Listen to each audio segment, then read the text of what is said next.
Presiden Jokowi terus mempromosikan hubungan antara investasi hari ini dengan masa depan milenial yang dia sebut sebagai 4.0. Untuk mengendalikan industri 4.0 yang diperlukan bukan jalan tol.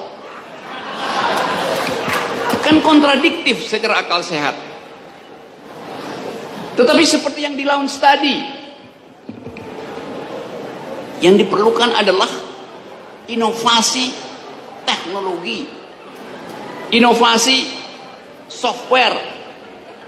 Jalan tol itu industri tahun 40 yang disebut jalan tol tuh.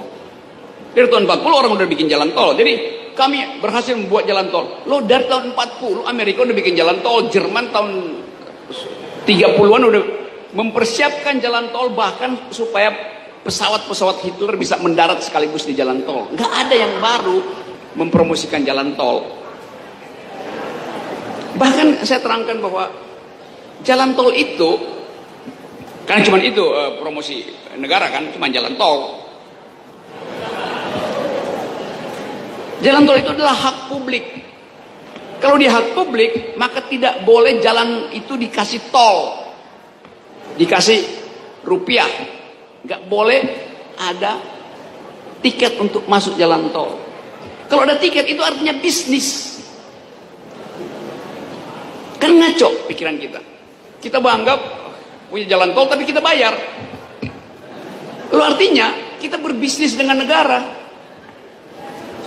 Itu juga akalnya nggak sehat. Ngapain negara membuat jalan tol dengan alasan kepentingan publik, tapi dia pajakin kita melalui tol. Itu hak rakyat untuk memperoleh jaringan jalan yang baik, yang mulus. Itu hak rakyat.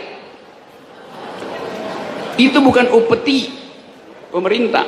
Sama seperti sertifikat tanah. Itu hak rakyat. Tapi mengapa mesti tunggu presiden datang untuk dibagikan? Itu yang namanya pembodohan akal sehat.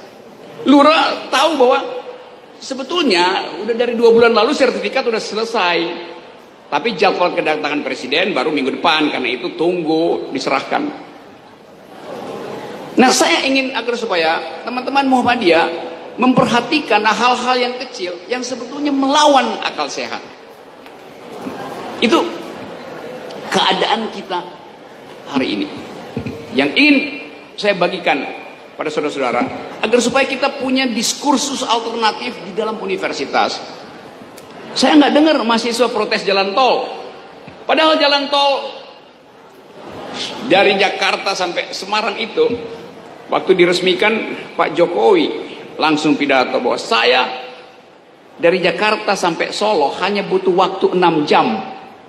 Lalu orang tepuk tangan, seolah-olah hebat.